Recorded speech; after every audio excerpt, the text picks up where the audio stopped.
Have you ever thought about a secret you've buried so deep you almost convinced yourself it never happened?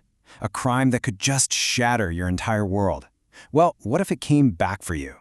Today, we're diving into the anatomy of a perfect revenge, a masterclass in psychological warfare, where a ghost from the past doesn't just want to haunt you. It wants to take everything you have. So, picture this. It's 2 in the morning in Delhi, and you can just feel the silence.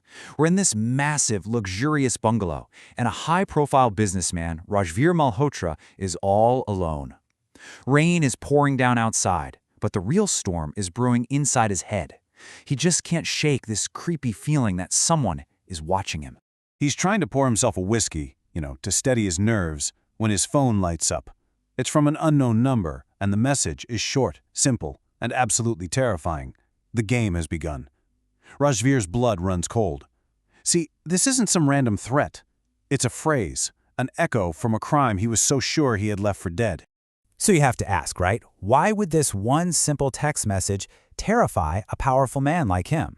Well, to really get the fear he's feeling and to understand the deadly game that's just been set in motion, we've got to rewind the clock 5 years.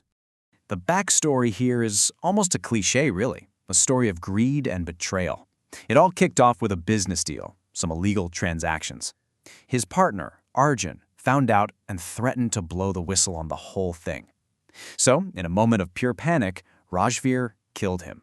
And he was meticulous, burned the body, destroyed the evidence. The case went cold, and for 5 long years, Rajveer's secret stayed buried. Or so he thought. All right, let's jump back to the present. With that 5-year-old crime now screaming in his mind, Rajveer's paranoia just goes into absolute overdrive. He's not just feeling watched anymore. Now he feels hunted. The past is clawing its way back, and it's starting right there, inside his own home. He frantically pulls up his security feeds, this high-tech fortress he's built for himself. Everything looks secure, except for one. A single camera feed is glitching out. A little digital ghost in the machine. And of course, it's the one pointed at his basement. His safe house suddenly has a weak spot, and it's leading him to the one place he really does not want to go. You can just imagine it, right? Every single step down that staircase, his heart is just pounding in his chest. He pushes the basement door open, and it's just total darkness. What on earth could be waiting for him down there? He fumbles for the switch, flicks on the light, and his world just stops. Right there on the wall, scrawled in something that looks way too much like blood, is a message. You made a mistake, Rajveer. The past isn't just knocking at his door anymore, it's already inside. Okay, now pure panic sets in. He yanks out his phone to call for help. Nothing. No service. The network's been jammed. And then he hears it. Footsteps right behind him. A hand clamps down on his shoulder. He whips around, and a figure starts to step out of the shadows. He's trapped, he's cornered, and he is definitely not alone anymore. And as this shadow slowly moves into the dim light of the basement, Rajveer is forced to confront something that should be completely and utterly impossible. A voice, cold and way too familiar, just cuts right through the silence. Did you miss me? It's a voice he hasn't heard in 5 years. A voice that should belong to a dead man. It's Arjun. He's alive. His face is a horrifying roadmap of burn scars, a constant reminder of the fire Rajveer left him in. But his eyes, his eyes are burning with a fire of their own. This is no ghost. This is the man he tried to erase, literally back from the grave. So what does Rajveer do? He goes back to his old playbook. He offers money, power, deals, anything Arjun could possibly want. But Arjun just laughs in his face. Money's worthless here. You took my life, Rajveer, he says. Now I'm going to take everything from you. His goal isn't profit, it's total destruction. And right then, a new sound slices through the tension. Police sirens, getting closer and closer. For just a second, you can see the relief on Rajveer's face. He thinks, okay, game over.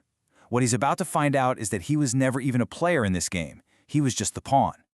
You hear footsteps thundering down the stairs, and this wave of pure, unadulterated relief just washes over Rajveer. He's been saved. The nightmare is over. But here's the thing.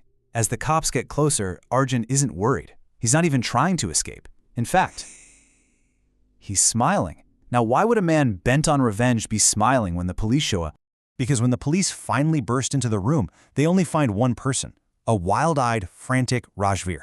The walls? They're spotless. There's no message. There's no blood. And most importantly, there's no Arjun. He's vanished into thin air. And right here, this is the beautiful, brutal genius of the trap. The police think Rajveer is just hallucinating, but, just as a precaution, they decide to search his office. And guess what they find on his laptop? Perfectly planted, undeniable proof of Arjun's murder from 5 years ago. See, Arjun was never there to kill Rajveer. He was there to use Rajveer's own guilt and panic against him, making him look like the killer. So as the police are cuffing him and dragging him away, Rajveer is just screaming at the top of his lungs, "He's alive! Arjun is alive!" But to everyone there, it just sounds like the desperate, crazy ramblings of a guilty man. His own words, the truth, become the final nail in his coffin. But the story doesn't end with Rajveer behind bars. Nope. There's one final, absolutely chilling piece to this perfectly wrapped up puzzle, and it was captured just hours later.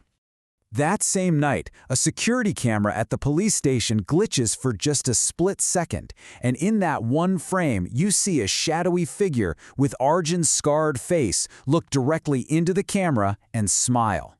He's alive, he's free, and his plan worked flawlessly. And that leaves us with this really chilling thought.